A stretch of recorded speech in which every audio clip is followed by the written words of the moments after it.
કહી છેતરપિંડી કરનાર ગેંગ પોલીસ સકંજામાં આવી છે। ફરિયાદીને એકના ડબલ કરવાની લાલચ આપીને ફસાવવામાં આવ્યો। ₹50,000ના બંડલ સામે 2 બંડલ પરત આપ્યા। ઉપર નીચે અસલી નોટ મૂકીને વચ્ચે ડુપ્લિકેટ નોટો મૂકી। ફરિયાદીને છેતરાયાનો ખ્યાલ આવતા તેણે પોલીસને આ અંગે જાણ પણ કરી હતી। પોલીસે વોચ ગોઠવી 3 આરોપીઓને ઝડપી પાડ્યા છે અને ₹50,000નું ઓરિજિનલ બંડલ, ચિલ્ડ્રન બેંકની નોટના 4 બંડલ મળી આવ્યા છે। પોલીસે ગુનો દાખલ કરી વધુ તપાસ હાથ ધરી છે।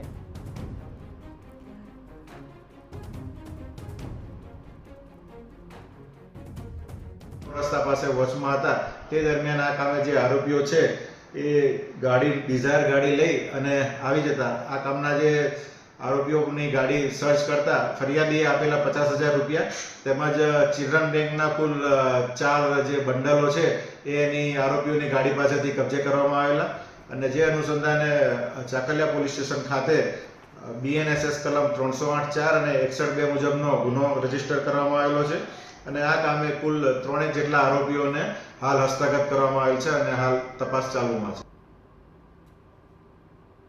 તો ફરિયાદી ફેસબુકના માધ્યમથી મુખ્ય આરોપીના સંપર્કમાં આવ્યો હતો। બંને વચ્ચે 5 મહિનાથી ધંધા અંગે વાતચીત થતી હતી, જેમાં એકના ડબલ કરી આપતા હોવાનું આરોપીએ જણાવતા ફરિયાદી તેની જાળમાં ફસાયો હતો। હાલ પોલીસે સમગ્ર મામલે વધુ તજવીજ હાથ ધરી છે।